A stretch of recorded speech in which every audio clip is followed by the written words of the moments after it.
Hi, and welcome to the latest Sci-Fi Author Chat. I have with me today Kristy Gardner. Welcome, Kristy. Thank you. Hi. Hi. Kristy has a debut sci-fi horror novel called The Stars in Their Eyes, and I can't wait to dig into it. I've already started reading it. Love it so far. It's kind of, woo, it's great. So I think my audience will certainly love hearing about Kristy and your work. So I will start off by saying that Kristy Gardner is a queer sci fi, fantasy, and horror writer. Furnished with degrees in gender studies and sociology, she crafts complex female characters that adventure through space, time, and emotional maelstroms, questioning what identity and home really mean. And you're also the author of the queer dark sci fi novel. Oh, sorry, there's a novel is The Stars in Your Eyes, but you also have a cookbook, Cooking with Cocktails, which is amazing. I love to cook, so we'll get into that a little bit later. And when you're not jet setting words on your laptop, you're chasing stars, mountain adventures, belly laughs, curating playlists for her books, which there is for The Stars in Your Eyes, and packing your carry-on for another escape to Southeast Asia. And you reside in Vancouver, BC, with your partner and 90-pound rescued American Bulldog Riley, who we just had met before this started. So, and you're represented by Julie Gwynn at Seymour Agency, and you can be found on Instagram, TikTok, Twitter, everywhere. So we'll recap that at the end of the talk. So, welcome again, and I'm going to jump right in and read about this fabulous book, The Stars in Their Eyes, which has just come out, and you've got to get it. Listen to this. The Stars in Their Eyes, The Broken Stars, Book 1. The stakes were clear after the change: survive together or die. Calais and Tess's love has kept them alive 4 years after the aliens decimated Earth. But when Calais finds herself fighting for her life and Tess missing, she hears death knocking. She only has one choice. She must find Tess. Reluctantly, Calais braves the new nightmare of a ravaged Pacific Northwest alone. Thrust into the darkness, she is haunted by horrors beyond her imagination.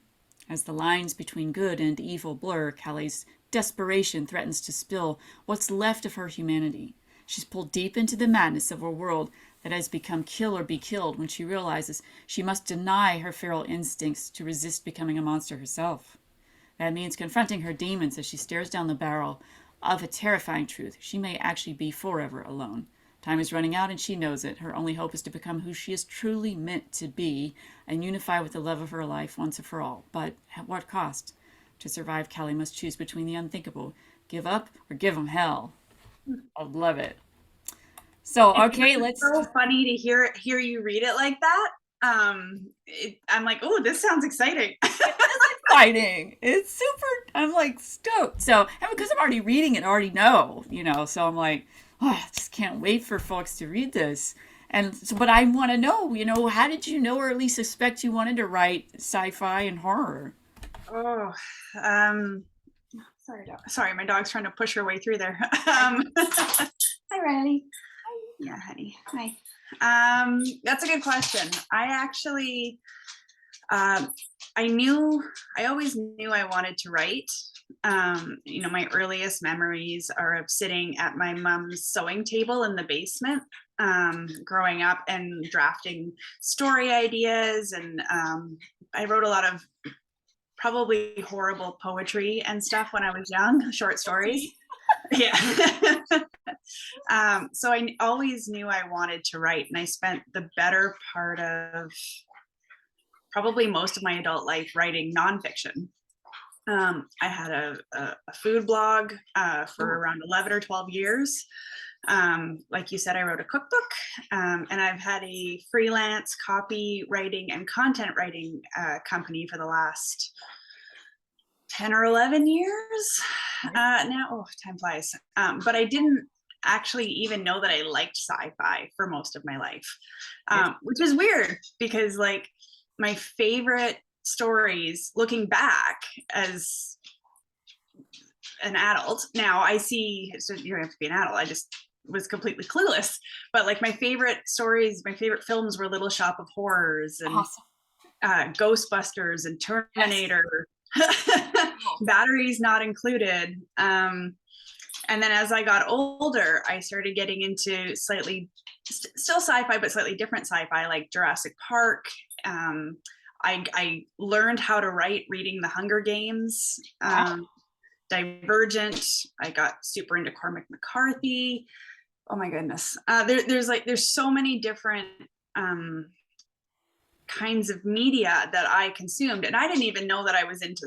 I had no idea until I sat down and decided to write the story that had been growing inside me for the past. It was probably about a decade, Wow. um, and there's a bit of a backstory behind that as well. But it took me a really long time to figure out that I A, love sci-fi, and B, wanted to write it. And so I was probably, I don't know how old I am now, probably around 35 that I finally was like, oh, hey, I love sci-fi and I want to be in this world more. Oh, I'm glad you made that decision for all our sakes, especially for yours. Getting this wonderful book and a beautiful cover too. I have it on Apple Books and I'm afraid to share it on Zoom for fear like I'll blow something up. So yes, there we go. Look at that cover. It's one of the best covers I've ever seen. It's beautiful. The design team killed it. And the spine, like, look at how Look pretty at it is. that. Love. I love it. Who's the publisher? The publisher is City Owl Press, City Owl Press. and the designer for the cover is from I hope I'm saying this right, is Mibble Art. Okay. Yeah. Spectacular work. So, and you know, it evokes like something big is happening, but you also see those trees, so you know it's the Northwest. Yeah. I had lived in the Pacific Northwest for 11 years, and so I was like, "Oh, you know, that's going to seem familiar to me." So that's fantastic. So, like, when you were, so you were kind of late to realize that science fiction was something that you loved, that you wanted to do, and you mentioned some of the films like Ghostbusters, Little Shop of Horrors, Terminator, were there and Hunger Games books. You know, did you have? Tell us again, like, what are the writers that kind of pulled you in a direction of like, oh God, I want to do that? Um, so definitely, like I studied Cormac McCarthy in a postmodern literature class in university and completely fell in love Nice. with his sort of dystopian, post-apocalyptic, postmodern stories, and they always felt really raw and really emotional to me. And I love the way that he used the landscape in his storytelling, and so that's definitely influenced me and influenced. Like you said, the Stars in Their Eyes takes place in the Pacific Northwest, and that really almost plays a character in the book as well. Yeah. Um, so Cormac McCarthy for sure. Um, Robert Kirkman, who wrote The Walking Dead, Yes. uh, Excellent. largely influential, enormously. Mm. It's one of my favorite graphic novels, comic books, whatever you want to call it. Also, one of my favorite TV shows. So I've been consuming that for as long as I can remember.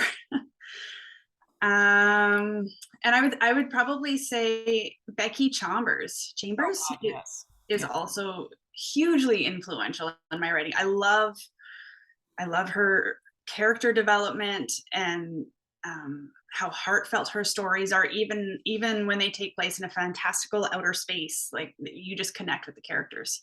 So I would say those are probably my biggest influences. Ooh, that's a great list. I love it. Yeah. And now you're going to be influencing writers too. Well, let's hope so. Well, you will. I mean, so talk a little bit about has anything in your background or in your education influenced this story or just your writing in general, would you say? um, I think so. I've talked a little bit on Instagram about the backstory to this book. I haven't gone into too many specifics, but I spent probably about 10 years, just under, living a life that didn't really feel like mine. Mm, I was in a long-term relationship with a wonderful human. Um, and that I just sort of stuck on that track, and I did what I was told and what I should have done and what I felt like was the right thing to do. And in that process, I buried a lot of my own needs and wants and desires. And I kind of lost myself in that. Oh, Um, yeah. Writing The Stars in Their Eyes was the start of the path back to myself. And a lot of what Calais goes through in the book reflects what I was going through in real life. Clearly, didn't survive the alien apocalypse. That we um, love. yeah, that we know of yet. Yeah. Um, Give it time. Uh, but the book's been described by a lot of early readers as visceral, and I think that's because I poured myself into it, trying to tell my truth and trying to share my experience in a way that felt safe. And writing it through another person's eyes made it feel like I could do that. um, so that was really what inspired the book and really what drove the story forward. And I mean, I'm not going to. I was about to say by the end. I'm not going to tell you what happens at the end. No, no, I got there. But she goes on a journey of trying to reunite with Tess, who in a lot of ways is just another part of her. So yeah, that's pretty much it. Well, I love that this has given you like a catharsis, it sounds to me. A great deal Yes. of that, a great deal of healing, it sounds like. Absolutely. And then during that process, I actually wrote the bulk of it after selling everything I owned. I mean, I sold everything except for what I could fit into a 32-liter backpack. And I moved to Southeast Asia, Wow. which gave me the space also to um, reconnect with myself and to Find write the yourself. story. Yeah. Yeah. Yeah, and it sounds like to me like, your words are helping carve away at, the block of marble to find you again, that statue of you, the real crystal in you. Yeah. And that is your truth. So that's fantastic. That makes me happy to hear that it's given you that healing and that strength. That is empowerment. And we need that. So bravo. Thank you. I love that. Thank you. I am a foodie and I love to cook and I love recipes. So I will talk before we dive back into sci-fi and other things related to that. I want to talk about this cookbook of yours Yes. and the blog that you had because I used to follow so many blogs. Still follow a few. I even had a few myself related to food, but they never really went anywhere. So tell me about the cookbook. Sure. So I started food blogging in 20, I want to say 2010. Food blog era. Yeah, I was taking gender studies in university, and I took a course on food politics, which ended up Interesting. being what I specialized in. Cool. Yeah, it was really interesting. And I wanted to share what I was learning in school because it was the first time, I come from a very small town in rural Alberta, which is also reflected in the book as part of the story. Um, but it's very much cow country. I call it Little Texas. Yeah. And so most of the ideas or the concepts around what's considered ethical eating and what's not were not things I was familiar with. So in university, it just completely blew my mind. Hmm. And so I started a food blog to start talking about and sharing the ideas and the concepts and everything I was learning about the industrial food system. That evolved over the years to being more of a recipe blog, and where I would share what I would get at the farmers market or through our community supported agriculture box. I love those. Yeah, it was a super fun way to learn how to cook and how to Right. explore food and what that means to us, because it really is so personal. Yes. um and then I had been blogging for, I want to say, like 6 years, maybe, full time. And I actually decided to quit to go back to university to get a degree in marine biology because Wow. I wanted, yeah, I wanted to help the oceans. But then I received an email one day from uh, somebody at Countryman Press, which is a division of W.W. Norton, Okay. saying, we really love your photography. They found me on Instagram. they wanted to know if I could shoot the cover for the second edition of this one author's book. And I actually owned the first edition. It was sitting on my bookshelf, and I was like, oh my God, yes. They asked me if I would shoot the cover of his second book. And then they said, almost as like a PS on the email, they're like, PS, would you like your own book deal? Oh my God. I know. I was like, what? Yeah, so I had to kind of choose. Check your spam folder, folks. You never know what's there. You never know. You never know who's watching. Right. That's so I had to choose between going back to school, running my business full time, and writing a cookbook. So I couldn't do everything. right. And so I ended up putting a pause on the school and decided to go ahead with the cookbook. Great. And then we spent the next, it was quick. It was really quick. We probably spent about the next year working on the book. I developed 100 recipes. I did all of the prop sourcing, the styling for the photographs. I did all the photography, all the editing for the photos. I did everything in a short period of time. Sent it off to recipe testers. It was a huge process. It is a lot of work to make a cookbook. People have asked me, "Are you going to make a cookbook?" And I'm like, I know how much work goes into it, and I don't have time right now. Yeah. One day, but not right now. So Yeah. amazing that you did all of that, though, that you were the stylist, the photographer, and everything. That is so much work, but so personal, too. What a gift. Yeah, it was fantastic that I got to direct all of that. And I asked for direction, and they said, go. I So mean, it really was my baby. yeah. What's the name of it? It's called Cooking with Cocktails. I should have grabbed a copy. It's Cocktails. sitting over on the bookshelf. You want to get up and grab it? That's cool with me. Okay, just a I've had sec. people leave and get beer. It's all good here. That was Peter Watts, by the way, who did that. It was hilarious. Yeah. It's with the other chats. It's the first one I did, and it was completely raw. I had no good equipment. He gets up and leaves to get a beer. We're just cracking up. It's just so funny. So you have to look at That's that. amazing. So show us that book. Show us that cookbook. So this is the book. It's called Cooking with Cocktails. Fantastic. It's beautiful cover. Yeah. Yeah. Look I at love that. that it's black. Gorgeous. I love Yeah. it. That's going on my wish list. Yeah, it was a blast, and I was burnt out as hell by the end of it, but but it was a gift. It really was.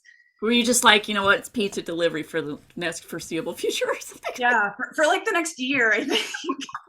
I could I not had get cooking myself burnout. up I'm in like, the I'm kitchen. done, you know? Yeah, finished. But then you come back to it. So like, I have to ask, you know, because I haven't got that far in the book yet, but like, does food play a role in your fiction? It definitely does. Okay. That's a good question. I haven't thought of that. It does. I obsess over this, and I wrote a Medium post about the role of food in genre fiction, and I obsess about this. I like food. I'm always thinking about food, so I'm always curious if other writers add food as an element, you know, or drink or whatever, you know, and how that is a part of your world building.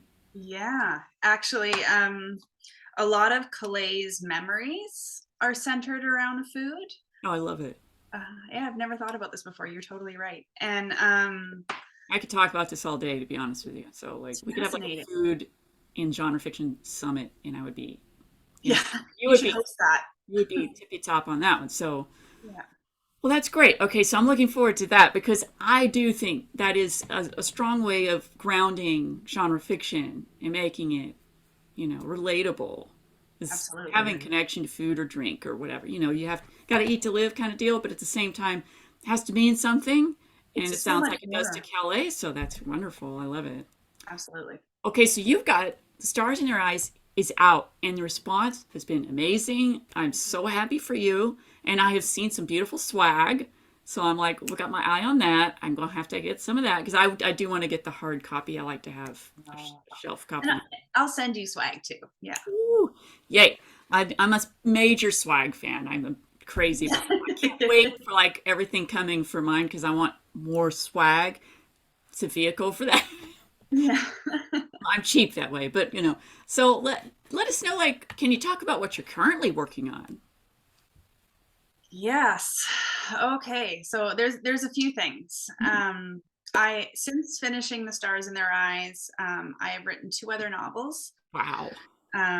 They've gone a lot quicker than this one did. The Stars in Their Eyes took about 7 years from start to finish. Right now, my agent is shopping the other two novels Excellent. to publishers. One is a sci-fi adventure about a woman who, yeah, about a woman who wins an all-inclusive paid vacation to an alien planet. Nice. It's super fun. It's like The Stars in Their Eyes is dark. Yeah. It goes to some dark places. And this newer sci-fi book that my agent has is much lighter. It's very Hitchhiker's Guide to the Galaxy. Oh, great. So Love. yeah, if you like Hitchhiker's Guide, you'll like it. If you Uh, don't, then Absolutely. it's probably too whimsical for you. Ain't no Uh, such thing, but yeah. okay. The other one is a sapphic YA fantasy set in a near future water world. Oh, wow. Fabulous. And you know about marine biology, so Yeah, well, a little bit. you know it. I can tell. That's why you Yeah, were interested in it. So that's going to be great. Ooh. yeah, I'm really excited about Great. both of them. And then right now I am about a third of the way through book two of the Broken Stars series, which is the Excellent. sequel to Stars in Their Eyes. Excellent. And I've taken a little bit of a break from writing while I do the promotion and marketing for Good this month. idea. But yeah, it's a lot. But I'm really excited to get back to it starting next week. Great. That's fantastic. Thank Well, you. and we've got a lot to look forward to here. So you touched on how these three books, four now, are quite different in genre. So, what are your favorite subgenres in science fiction or fantasy or horror, for that matter? Yes. You got the overarching ones, but what are the tentacles? This is marine Definite. biology stuff. Yeah. No, I love it. Dive in. Yeah. um. Oh, see, I've met my match here with the puns. Okay. Yeah. Definitely sci-fi horror. I've really jumped into a lot of horror this year. Horror is awesome. Yeah, again, it's kind of like a lot of the sci-fi that I like in general, where it explores what our humanity means Yes. and about our connections to ourselves and each other. And so that is something that I've really been enjoying. What else? I really love just anything dystopian or post-apocalyptic. Um, and more recently this year, I've really gotten into space opera, which is not something that I had ever read before. But I've got a handful of them that I've just fallen in love with, and I think like The Chosen Ones by it's a series by N.C. Scrimger. I think I'm Yes. saying her last name right. Um, Under Unfortunate Stars by Ren Hutchings. Yeah. Oh, so good. I'm currently in the process of reading Sleep to Sleep in a Sea of Stars by Christopher Paolini. Very cool. So but that's all new to me, and it's a whole new world. It's great. Yeah. Yeah, well, I can't wait to see what you come up with of your own in space opera. One day maybe.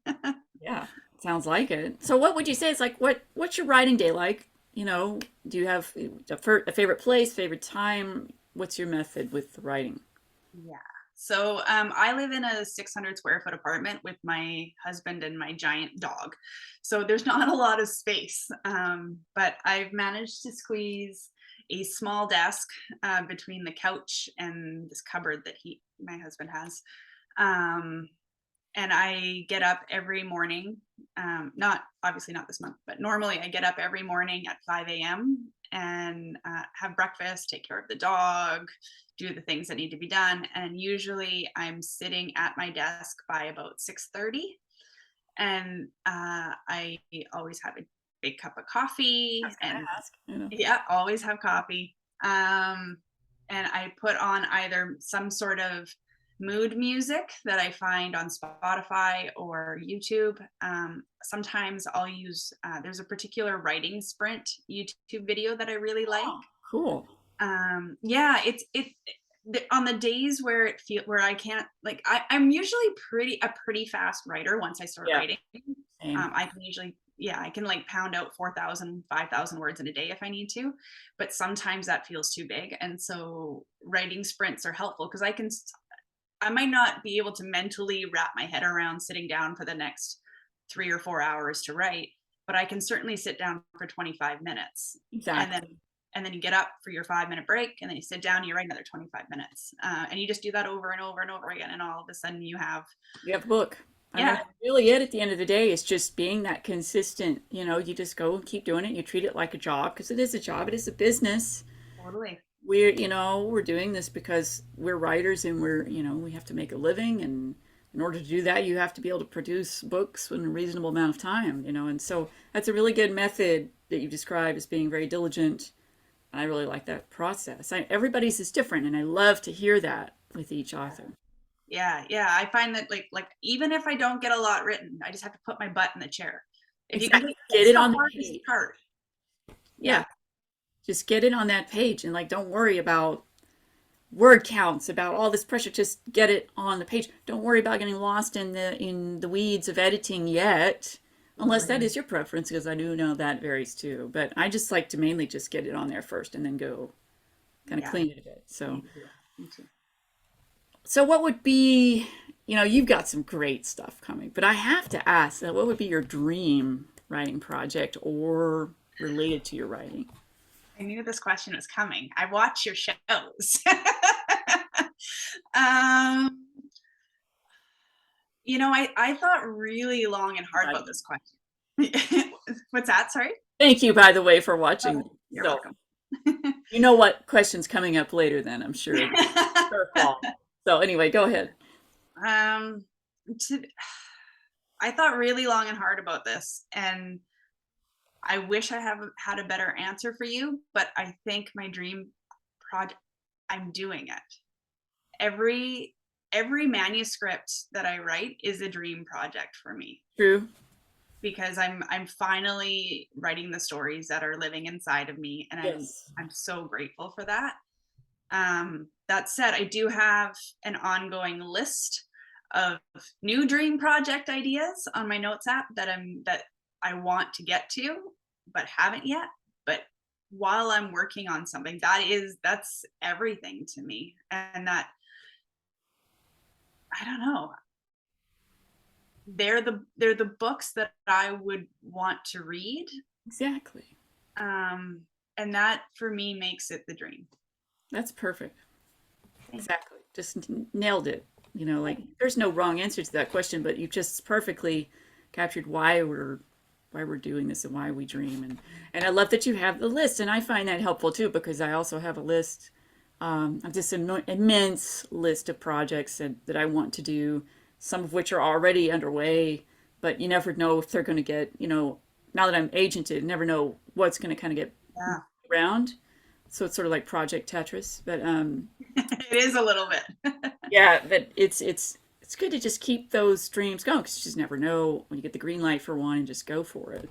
Totally. There is one actually, now that we're talking about it, there is one other dream project, and that would be, this has always been the dream as soon like since I started writing fiction.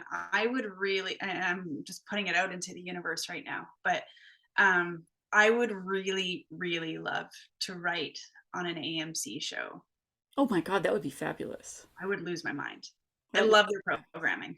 they have and tremendous writers for their shows. So I do. And I have no experience writing like script writing or everybody's got to screenwriting. start somewhere. So you can get Yeah. there. No problem. You've written novels.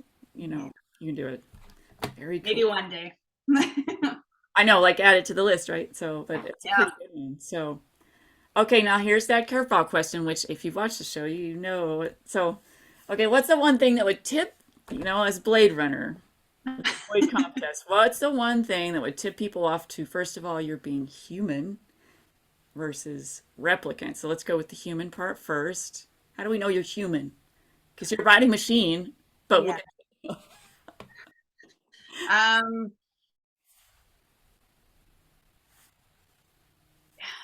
if you make me uncomfortable, I think this is a very human quality. If you make me uncomfortable, I'm probably going to laugh. I mean, I laugh at everything anyway, Oh, interesting.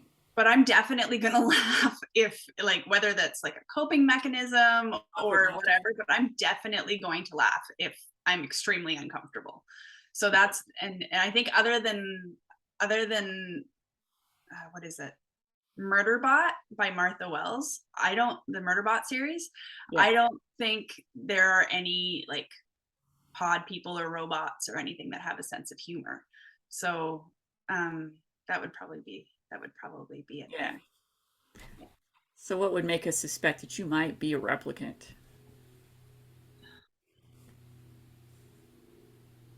When I stop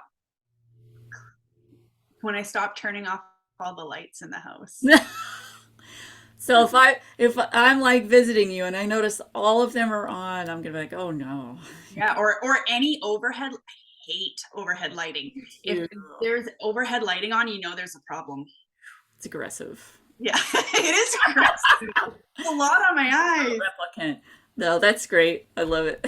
eyes. Down with overhead lighting because I Mhm. have lamps right here, right? Because I can't stand the ring light. 'Cause Yeah, migraine, trigger, but I have lamps, and I'm like, I'm queen of the lamps. yeah. So, and I like, so you've got like the fairy lights in the background, which mine are kind of faded, but they're there. Yeah, and that's like proper mood lighting. Exactly, Yeah, that's what we need. So, okay, what's the worst writing advice you've ever gotten?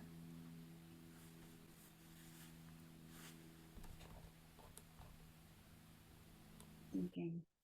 Um, I think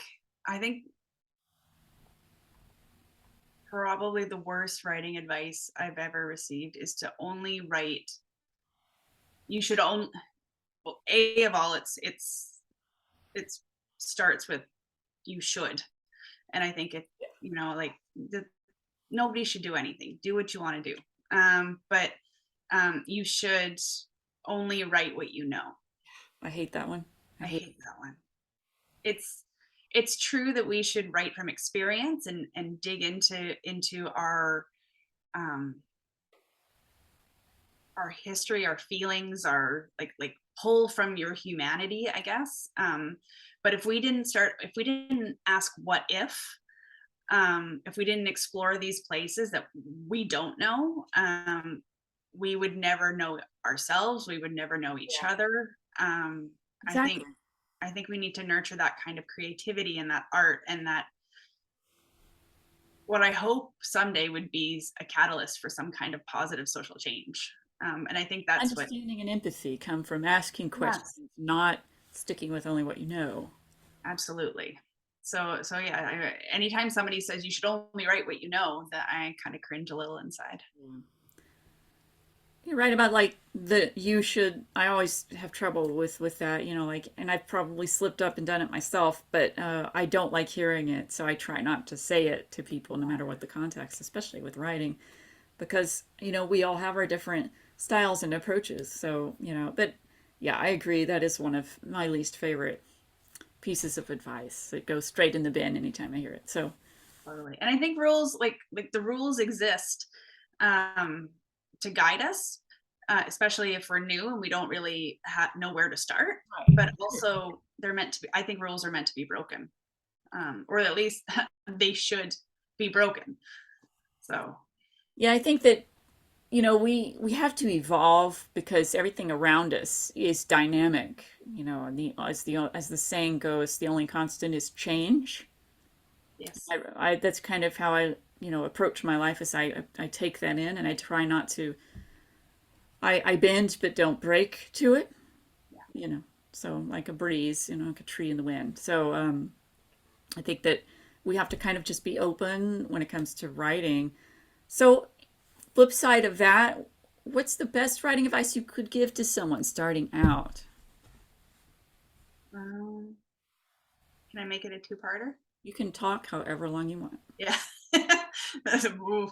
Nobody wants that. You are um, allowed, though, I will say. So, oh, thank you. whatever you like to say. Um, First, I would say just write, like sit down and write. Hmm. Um, It doesn't have to be good. It won't be good. Know that it won't be good to start. That's okay. Nobody is good to start. And like first drafts are garbage. It's great. uh it doesn't have to be a long time. You don't need a whole, like I tend to set aside my whole morning, and then I use the afternoon for either client work or editing or marketing or whatever else has to happen. But you don't need a whole morning. Like you can write a whole book in half hour, 20-minute blocks. Yeah, People do it on their lunch breaks. exactly. So you don't need the perfect space either. Like if you're waiting for everything to be perfect, nothing will happen. So I think it's about just sitting, just write whatever feels good, and write for however long it feels good, and just show up consistently, whatever that looks like for you. Excellent. Um, and then the other piece of advice is to read. I think you should, if you're going to be writing, if you're not a reader, how do you know where your story fits? Um, how do you explore what your genre means, or what like there's just so much to learn just from reading. And whether that's your own genre, other genres, just read. And I find anytime I'm lacking on creativity or struggling, if I sit down and I read a couple books, I come back stronger. Yeah, that helps me a lot too. And it helps too to kind of get a feel for like what is everyone else doing right now? Like there's the classics in genre fiction, and I don't ever want to negate the classics, but we also need to see, well, what's happening now in our genre Mm-hmm. fiction? You know, what are we, Absolutely. what's going on and what are our peers doing, and how do, it's all about lifting each other up. So it's also, you can do that too at the same time. So you can kind of get where they're at, where they're going, those kinds of things, find your voice, and then we all help each other Absolutely. I'm so glad you said that. Because I think community is so important. And that's, essential. yeah, like you can't, like writing is such a lonely process sometimes. You sit alone in a room or a coffee shop or whatever, and you get into this like weird mechanical device that somehow you move I your know. fingers like this and it I mean, that's science translates fiction. It words. was, and here we are. Yeah. Yeah. But it's lonely, and especially like, and you need other people who understand what you're going through, because your friends and your family and work colleagues and stuff, they can be so supportive and wonderful, but they're never going to get it. Right. I agreed. Yeah. So it's not fully anyway. So I think by reading other works that are coming out, like you said, there's definitely a place for the classics, but reading stuff that's coming out now and connecting with those authors on their platforms and social media, it's something really, really special. It is. And I think like we should give people their flowers while we can, Yeah. and kind of make sure everybody gets recognized and represented, because I feel like, we lose people, we've lost recent writers and actors and things like that. And I always have this moment of like, why didn't I connect with this person when I had the chance? And I'm trying to be better about that. I'm trying to celebrate them and read their work now Mhm. while we can. And, also just because it is lonely. They've been through it. Like everybody who's written a book has been through this contract between machine and mind, and like everybody who reads them enters a different contract with those words, right? So, but it is a lonely process, and it's a deeply personal one, but it's not the only one, and we're here to like lift each other up. We're not in competition with each other, we're in competition with ourselves. Absolutely. There's always room for more writers and more books, and like the things that we can come up with, especially collaborating and together and having conversations and having critique partners, and like it there's no end. Yeah, and So there's it's all a winning scenario. There's no absolutely. downside to those connections in that community. And Absolutely. We all are making art that is sustaining itself. You know, the more writers we have, the more books we have, the more they're going to be made. And Yes. it keeps us going. That's like any other thing out in the world, any other kind of thing that people make. Like, you know, if we're really in that ecosystem and supporting and keeping it going, it's going to keep perpetuating. And that's what we need. We need more voices.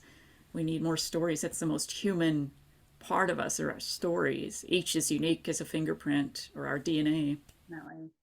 And that was something with the stars in their eyes that that was really important to me, was representing a different voice. You know, when I, again, growing up in a small rural conservative town, I wasn't exposed to a lot of Right. um It was like my upbringing in Tennessee. Yeah. right, yeah. So whereas with the stars in their eyes, like it is a very queer book. The main characters bisexual like me. The Tess, the love interest, is lesbian. There's pansexuality, and the second book is going to have a lot more as well. But it's so important to give voice to um, different, I don't want to say segments of the population, but different experiences, I guess, um, because that's going to be mirrored and reflected in with readers. You know, Right. that's going to give people that feeling of connection and being seen. And Exactly. Making it relatable, you know, and someone absolutely, out there has been waiting for your book yeah, and now has it. And that's another gift that you've given the world is that feeling of like, this was made for me, you know. I belong. Yeah, exactly. Exactly. Yeah. You belong. That's wonderful. Yeah. Well, Christy, is there anything I haven't asked that you'd like to talk about or for readers to know? Hmm. Um, that's a good question. Maybe,